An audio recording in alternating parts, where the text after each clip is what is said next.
ก่อนจากกันอยากบอกว่าขอบคุณเด้อ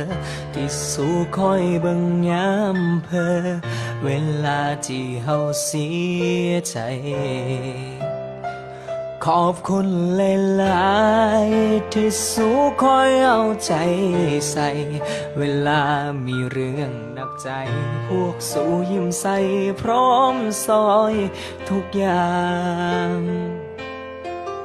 อย่าลืมคิดฮอดกันเด้อมียังบอกได้เสมอยังเป็นห่วงอยู่เด้อโชคดีเด้อขอให้เจอแต่สิ่งดีๆก่อนจากกันอยากบอกว่าฮักสูหลายขอบคุณชีวิตหมอปลายเฮ็ดให้เฮามาพอกันต้องโทษเวลาที่มันนั้นแสนจะสั้นเฮ็ดให้เฮาต้องจากกันอย่าลืมวันวานโชคดีเด้อสู้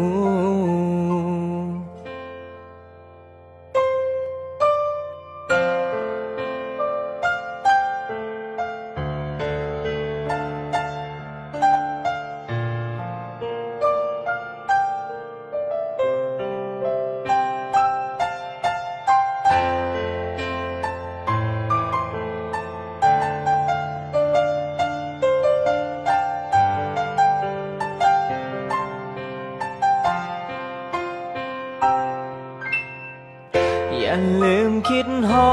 ดกันเด้